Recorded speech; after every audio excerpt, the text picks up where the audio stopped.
Second question is from Lily.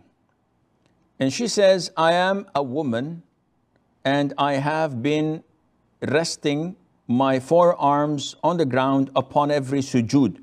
And I'm aware that there are differences in the performance of salat between men and women worshippers. Could you tell us further such differences? First of all, Lily, this is an issue of dispute among scholars.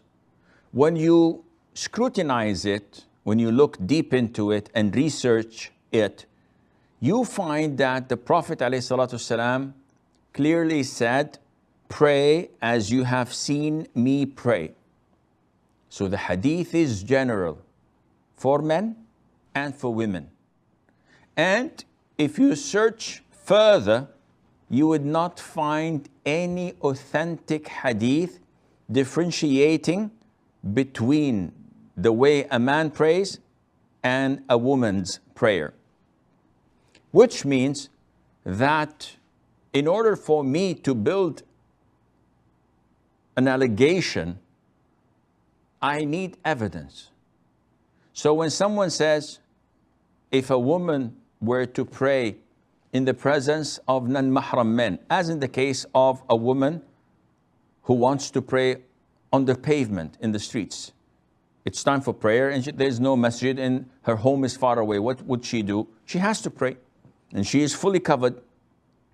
So we get people coming and saying, oh, if she's going to pray, then she has to conceal herself, in the sense that instead of making sujood like this or ruku', see, she has to conceal herself, put her forearms on the ground as the Prophet had prohibited, alayhi salatu wasalam. And he told us that this is simulating the way of a dog or a beast when they sit, and this is not permissible.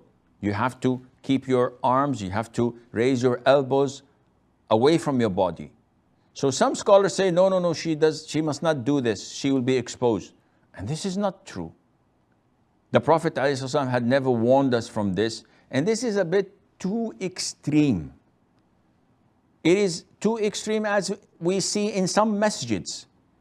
When you have the women prayer area totally segregated with a wall, they cannot see the worshippers and they cannot see the imam, so that they could follow. And so many times the microphones go off and they are lost. They cannot follow the imam, they don't know what to do.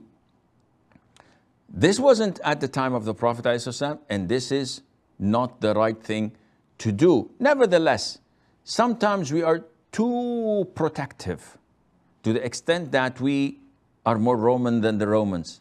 This is unacceptable. The religion of Allah is intact, is fixed. No need for you to come and change it. So no need for you to claim that you worry about women more than the Prophet ﷺ. The Prophet did not ever tell us ﷺ that a woman should do this or do that when she prays in front of non-mahram men. Therefore, the conclusion of the answer, there is no evidence to differentiate the prayer of women from the prayer of men, and they're identical, and they have to do this whether in the presence of men or not.